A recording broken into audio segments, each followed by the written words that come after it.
Olha só, um alerta de saúde pública acaba de ser disparado em São Paulo.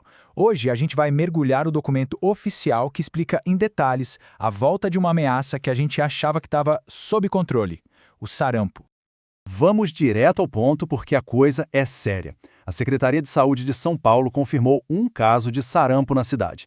Isso, claro, acende um sinal vermelho gigantesco sobre o risco real de um novo surto.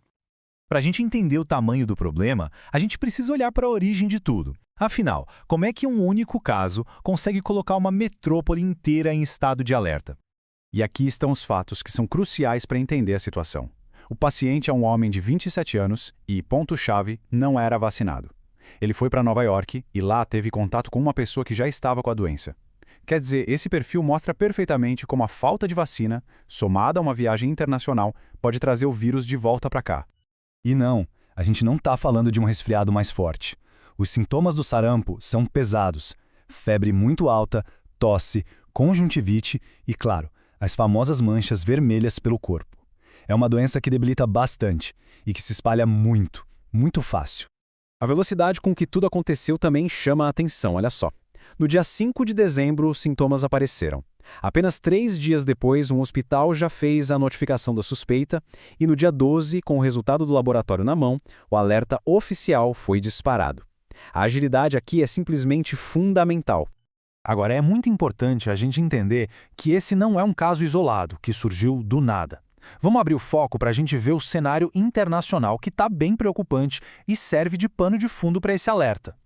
Então, o grande problema é este: a região das Américas como um todo perdeu o certificado de área livre de sarampo. O que isso significa na prática? Significa que o vírus voltou a circular de forma constante por aqui, o que aumenta demais o risco de casos como esse serem importados para o Brasil. E os números são de assustar. Mais de 12 mil casos confirmados em todo o continente. Esse volume imenso de gente doente cria, claro, inúmeras chances para o vírus simplesmente cruzar as fronteiras. E por trás desses números, tem a parte mais triste: 23 mortes.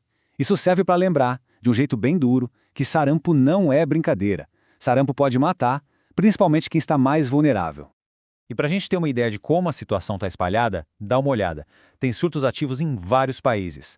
Alguns vizinhos nossos, como Bolívia e Paraguai, e outros que são destinos comuns de viagem, como Estados Unidos e Canadá. O risco, basicamente, está por toda parte. Bom, diante dessa ameaça toda, qual é a resposta? O que se faz? Vamos ver agora o passo a passo do protocolo oficial de saúde pública, as ações que são colocadas em prática para tentar conter o vírus. A base de toda a estratégia está nessa frase do documento oficial: notificação imediata. A velocidade na comunicação é a principal arma que a gente tem para lutar contra um surto. E esse imediata não é força de expressão, não. Tem um prazo bem claro: no máximo 24 horas. Qualquer profissional de saúde que suspeitar de um caso tem só um dia para avisar as autoridades. Cada hora perdida aumenta o risco do vírus se espalhar. Ok, então como é que funciona esse plano de ação? São 4 passos essenciais. Primeiro, isolar o paciente na hora. Segundo, coletar amostras para o laboratório confirmar. Terceiro, e isso é uma corrida contra o relógio, vacinar todas as pessoas que tiveram contato com o doente para criar uma barreira de proteção. E quarto, rastrear e ficar de olho em todos esses contatos. É uma operação bem coordenada e que precisa ser muito, muito ágil. E é por isso que essa pressa toda é fundamental. Atrasar a notificação de um único caso pode ser a diferença entre um evento controlado, isolado e o começo de uma transmissão geral na comunidade. A responsabilidade é gigante. Isso tudo nos leva para outra questão que é chave. Conter o sarampo não é uma tarefa só das autoridades de saúde, não. É um esforço que depende de todo mundo. O interessante aqui é ver como a responsabilidade é dividida. Os médicos precisam estar de olho nos sintomas, perguntar sobre viagens e, claro, notificar sem pensar 2 vezes. Já os pacientes têm o dever de contar sobre o histórico de viagens e seguir direitinho as regras de isolamento. É uma verdadeira parceria. Para os profissionais que estão ali, na linha de frente, o recado é bem direto. Qualquer pessoa com febre e manchas na pele é um caso suspeito. É preciso reforçar os cuidados dentro dos hospitais, isolar na hora e, claro, os próprios profissionais precisam estar com a vacina em dia. Eles são a nossa primeira barreira de proteção.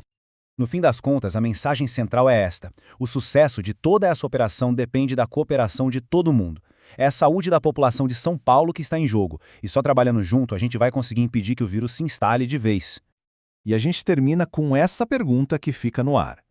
Esse caso vai ser só um susto, um evento controlado, ou é o comecinho de um problema bem maior? A resposta, como a gente viu, não está só nas mãos das autoridades. Ela depende da rapidez, da responsabilidade e da colaboração de cada um. A vigilância tem que continuar.